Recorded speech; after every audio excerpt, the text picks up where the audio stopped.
and that's it, you're kidding me.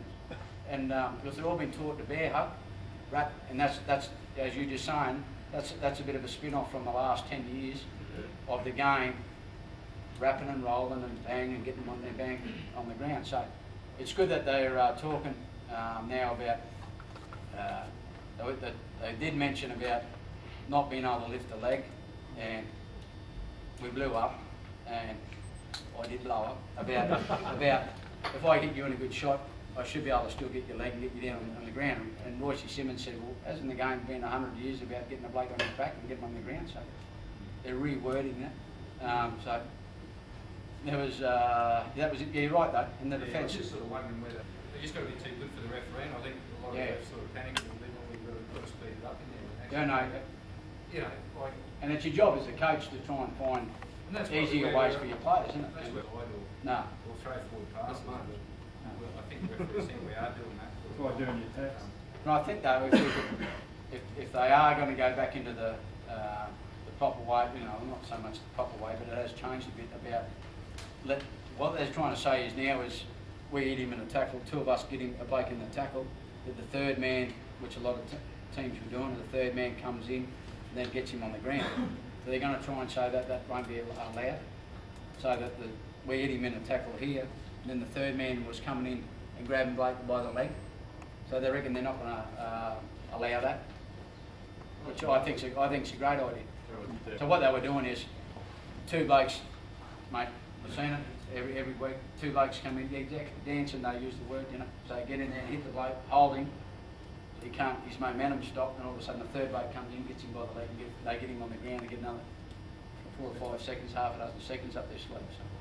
So they're talking about camping that, so which is I think is a great idea. But the referee, that's the role of the referee. Should be calling hold a lot earlier then. Well, that's what they're saying. They did say that. You're right. They did say about holding, calling the held a little bit earlier. So I think we're probably all going to have to be patient for the first month. Are they going to bring that, like that's through the NRL, but are they going to bring that right down through all grades? Well, they say they're going to try and do that. So they're going to try and do that through the whole system. So, all right, as I said, I think it's going to take a little while for the refs to, you know, adapt to it. So, did you have a tip on timing as far as the tackle is concerned? As a timing, you know, like set the one tip that you could give at all. I was going to ask you, you can give me one. You're right though, because you know you see it at training all the time. How many times do you see blokes overrunning the footy, especially your fast blokes? How frustrating is blokes have got speed and they're getting the ball like this, like marking time before, you know what I mean, before they come on the footy. So I think the best thing is what we try and do is with our outside backs and that as well is we call go sometimes. You know, as I said, that really out there sometimes, and you stand behind them, and you know you're talking about professionals, so they should be able to pick it up fairly quickly. But with the kids, maybe that is the go with the kids. You set your markers out. I know I did the 15s, 16s, and that they used to do it all the time. So I used to get a cone, sit there to play the ball. I even used to just do it off a play the ball. But then I moved it out to a first receiver where he had to stay there, and I had the first receiver on that mark there, and he'd go bang, catch the footy, and then he couldn't go till I said go. So the play the ball would be happening, he'd catch the footy, and then he could go bang, and then you can just do that from outside. You can put 3, 4, 5 hats out there if you want, but it is a hard one. I know it's amazing, especially the kids. What about the tackling side, Gilly? Sorry? Any sort of indicators on the timing of the tackle? Timing, practice.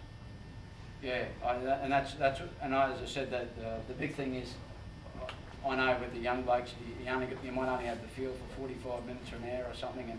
But I got to say, when I did coach the kids, as I said, I didn't give them the football when I first got there, but I spent a whole week just tackling. I didn't even give them a football. The only time they had the footy when they was running at a bloke and tackling them, and that's all I did for a week. And all of a sudden, mate, because as I said, the kids, they pick up things quicker than the older blokes. And all of a sudden, as I said out there, that a couple of blokes that were really timid, and you got that in your side, the kids are a bit timid, they don't want to get their heads in there and stuff. All of a sudden, they started making some good tackles. and the rest of their game jumped out of the ground. Because I used to try to explain to them, and I do say it to the senior blokes as well, that I can drag a bloke off the street who's never played football in his life. He can catch a footy and run with it, can't he? He can't he? So I mean, but not everyone can get in there and when a bloke's running at your full pace, pull him down on the ground. So I mean, and that, you know, I even say that to some of the other blokes. Say, oh yeah, you're right. You know, so, but I mean, it's a practice, and I said, I reckon with the young fellas, if you spent just a week, you know, what do you have, 2 training sessions a week? Yeah, you just did that, bang, for one whole week, you know, 2 sessions, and mate, you're surprised how much their confidence grows as well. You know? At rugby league journey and had the powers to grant these up and coming kids one wish, say a skill or something for rugby league, what would it be? If I give them a good work ethic, that's probably the best thing I can tell them. You know, I remember going down to quite a few training sessions at the Broncos, and they'd finished training the whole session, like, and he was out there for another half an hour doing these kicking and whatever, Darren Lockyer. You know what I mean? You don't get to be good. I mean, you're born with a natural ability, some blokes. They're the blokes I used to kick up the arse all the time, because 90% of them are real lazy bastards. They are. Yeah, as you know yourself, aren't they? It all comes too easy for them. They're probably good athletes at school. They can do anything. Everyone's patting them on the back, telling them how good they are.